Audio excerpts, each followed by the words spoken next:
Viewers, নতুন একটি গুরুত্বপূর্ণ ভিডিও নিয়ে চলে আসলাম। বর্তমান অন্তর্বর্তী সরকার ডক্টর ইউনূস উনি বলছেন এই আওয়ামী লীগ সরকার 60,000 কোটি টাকা নতুন করে বানাইছিল। সেই কারণে হলে আমাদের বাংলাদেশে এখন আর্থিক সমস্যা, পণ্যের দাম বেশি, এমনকি টাকার মান কমে গেছে। চলুন আমরা সেই ভিডিওটি মনোযোগ দিয়ে দেখে আসি।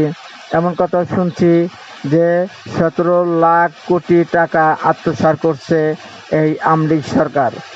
চলুন আমরা সেই ভিডিওটি মনোযোগ দিয়ে দেখে আসি।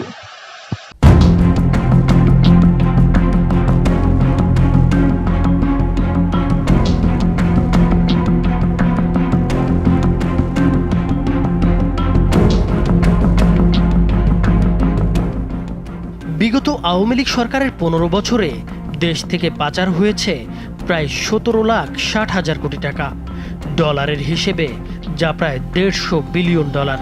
আবার দেশি ও বিদেশি উৎস থেকে ঋণ নেওয়া হয়েছে 15,58,000 কোটি টাকা। অন্যদিকে কোনো নিয়ম নীতির তোয়াক্কা না করে অতিরিক্ত 60,000 কোটি টাকা ছাপিয়ে বাজারে ছেড়ে দিয়েছে আওয়ামী লীগ সরকার। আবার ব্যাংক থেকে ঋণ নিয়ে ফেরত না দেওয়ার পরিমাণও 2,11,000 কোটি টাকা। ফলাফল দ্রব্যমূল্য বৃদ্ধি, ডলার সংকট এবং ভঙ্গুর অর্থনীতি। যদি বাজারে জিনিসটার দাম কমানো যায় তাহলে আমাদের এখানে আসার কোনো প্রশ্নই আসে না। কিভাবে কিনবো? আমি 9,000 টাকা বেতন পাই, আমার সংসার চালানো খুবই কষ্ট। কোনো দেশের সরকার চাইলে ইচ্ছে মতো টাকা ছাপাতে পারে না। অতিরিক্ত টাকা ছাপা হলে টাকার মান কমে যায়, বেড়ে যায় নিত্য প্রয়োজনীয় দ্রব্যের দাম। অর্থনীতির ভাষায় যাকে বলা হয় মুদ্রাস্ফীতি। বাংলাদেশের বাজারে যে দাম বৃদ্ধি হয়েছে তার মূল কারণ হিসেবে ধরা হচ্ছে আওয়ামী লীগ সরকারের অপরিকল্পিত মুদ্রানীতিকে। একদিকে বিপুল পরিমাণ টাকা পাচার করা হয়েছে, অন্যদিকে অপরিকল্পিতভাবে ছাপানো হয়েছে হাজার হাজার কোটি টাকা।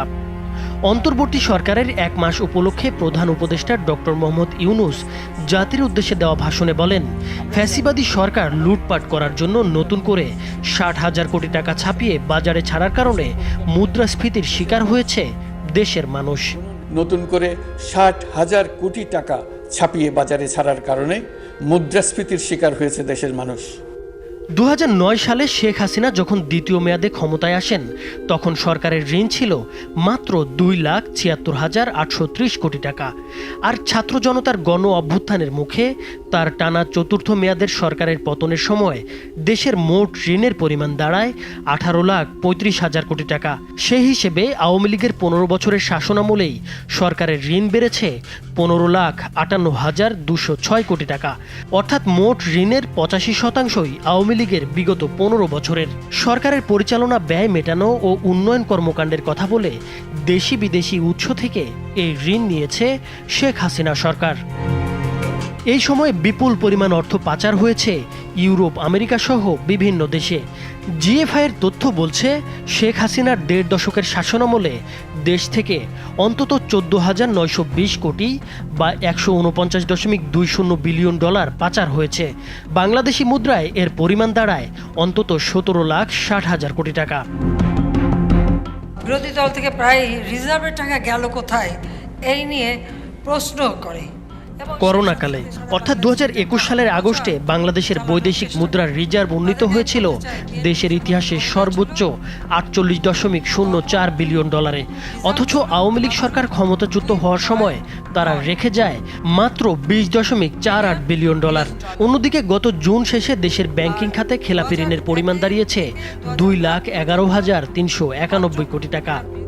2 লক্ষ কোটি টাকা আমাদের ব্যাংকিং খাত থেকে চলে গেছে। Not by too many families, but by 4 families or 5 families. দায়িত্ব নেয়ার পর পাচারের অর্থ ফেরাতে নানা উদ্যোগ নিয়েছে অন্তর্বর্তী সরকার।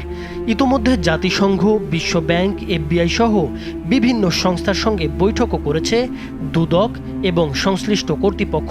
পাচার হয়ে যাওয়া অর্থ ফেরাতে সহায়তার প্রতিশ্রুতি দিয়েছে যুক্তরাষ্ট্র এবং ইউরোপীয় ইউনিয়ন।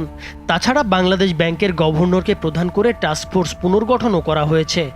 মার্কিন পররাষ্ট্রমন্ত্রী অ্যান্টনি ব্লিংকেন বলেছেন, ওয়াশিংটন বাংলাদেশ পুনর্গঠনে সহায়তার জন্য একসঙ্গে কাজ করবে। বাংলাদেশ থেকে পাচার হওয়া অর্থ ফিরিয়ে আনা, রোহিঙ্গা সংকট, সন্ত্রাস দমন, শ্রম বিষয়ক সংকট সহ বিভিন্ন বিষয়ে সহায়তা করতে প্রস্তুত রয়েছে যুক্তরাষ্ট্র। এছাড়া ইতোমধ্যে ৭১টি দেশে চিঠিও পাঠিয়েছে দুর্নীতি দমন কমিশন। অন্যদিকে বড় ঋণখেলাপিদের দ্রুত চিহ্নিত করে দেশে তাদের সম্পদ বিক্রি করে হলেও টাকা উদ্ধারের ঘোষণা দিয়েছে বাংলাদেশ ব্যাংকের গভর্নর। বড় বড় ডিফল্টার্স আছে তাদেরকে চিহ্নিত করে আমরা খুব দ্রুত বাংলাদেশের ভিতরে তাদের যেসব অ্যাসেট আছে সেগুলোকে উদ্ধার করার চেষ্টা করব। বিদেশে যেগুলো অর্থ তারা পাচার করেছে সেগুলোকে আনার জন্য আমরা আইনগত এবং ইন্টারন্যাশনাল এফোর্ট আমরা নেব। নাইমুর হোসেন, মাছরাঙা টেলিভিশন।